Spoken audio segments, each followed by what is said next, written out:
మాజీ మంత్రి హరీష్ రావు సోనియా గాంధీపై విమర్శలు చేస్తే సహించేదే లేదన్నారు పరిగి కాంగ్రెస్ ఎమ్మెల్యే రామ్మోహన్ రెడ్డి.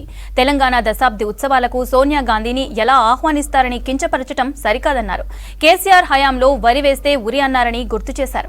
ఏలేటి మహేశ్వర్ రెడ్డి ఉనికిని కాపాడుకునేందుకు ఇతరులపై తప్పుడు ప్రచారం చేస్తున్నారని మండిపడ్డారు రామ్మోహన్ రెడ్డి. మాజీ మంత్రి హరీష్ రావు మతిలేని మాటలు మాట్లాడుతున్నాడు. శ్రీమతి సోనియా గాంధీ గారిని ఏ విధంగా మీరు దశాబ్ది ఉత్సవాలకు ఆహ్వానిస్తారు అని కాంగ్రెస్ పార్టీని మా గౌరవ ముఖ్యమంత్రి రేవంత్ రెడ్డి గారిని ప్రశ్నిస్తే దయ్యాలు వేదాలు వల్లించినట్టుగా ఉంది. ఎందుకంటే గతంలో కేసీఆర్ నాయకత్వంలో కుటుంబ సమేతంగా హరీష్ రావు గారు సోనియా గాంధీ గారి నివాసానికి పోయి కాళ్ళు మొక్కొచ్చాడు. ఈ ఫోటో చూస్తున్నారు, హరీష్ రావు గారు ఉన్నారు దీంట్లో. అందరు కూడా కేసీఆర్, హరీష్ రావు, కేటీఆర్, కవిత, వాళ్ళ పిల్లలు, ఇట్లా మొత్తం సకుటుంబ సపరివారంగా సోనియా గాంధీ గారి దగ్గరికి నివాసానికి వెళ్ళి కాళ్ళు ముక్కొచ్చినటువంటి హరీష్ రావు, నువ్వు మా ముఖ్యమంత్రిని ఏ విధంగా ప్రశ్నిస్తున్నావు? ఏ హోదాలో సోనియా గాంధీ గారిని దశాబ్ది ఉత్సవాలకు పిలుస్తారని చెప్పి మాట్లాడుతున్నావు? ఇది తెలంగాణ సమాజం అంతా కూడా ఈరోజు బాధపడుతుంది. నీ యొక్క మాటలకు, నీ యొక్క వ్యవహారం చూసి తెలంగాణ సమాజం ఈరోజు ఎంత బాధపడుతుందంటే సిగ్గుతో తల వంచుకోవాలి. హరీష్ రావు, నువ్వు చేసిన పని ఏంది?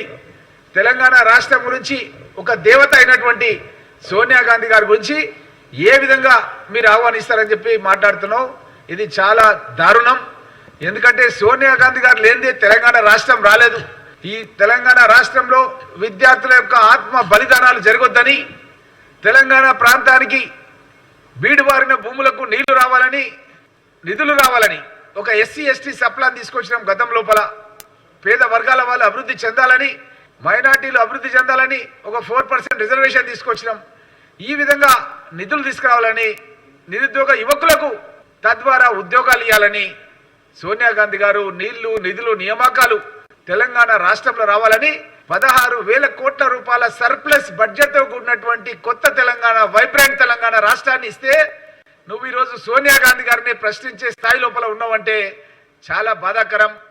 ఈరోజు 6-7 లక్షల కోట్ల రూపాయల అప్పులు చేసి రాష్ట్రాన్ని అధోగతి పండించి జీతాలు కూడా సకాలంలో ఇవ్వలేక 15 తారీఖు 20 తారీఖు మీరు జీతాలు ఇస్తుంటే మా ముఖ్యమంత్రి రేవంత్ రెడ్డి గారు ఫస్ట్ రోజే జీతాలు ఇచ్చే ప్రక్రియను ప్రారంభిస్తే మీరు ఈ విధంగా తెలంగాణ ద్రోహులను తీసుకొచ్చి మంత్రివర్గంలో కూర్చోబెట్టుకున్నారు. ఇతర పార్టీల నుంచి గెలిచిన ఎమ్మెల్యేలని మీ యొక్క మొట్టమొదటి ప్రభుత్వంలోనే ప్రమాణ స్వీకారం చేయించినటువంటి ఘన చరిత్ర మీది. అలాంటి చిన్న సాయం చేసినా సరే తెలంగాణ వాళ్ళు ఒక పూట అన్నం తింటే కూడా యాద్ చేసుకుంటాం. పలానా వాళ్ళు ఇంటికి పోయినాము, ఆకలి అయింది, టైంకి అన్నం పెట్టిందని యాద్ చేసుకుంటాం. అది మన తెలంగాణ సంస్కృతి. ఒక సంపన్న తెలంగాణ రాష్ట్రాన్ని ఇస్తే నువ్వు ఈ విధంగా అగౌరవపరిచే విధంగా మాట్లాడడం అనేది చాలా బాధ.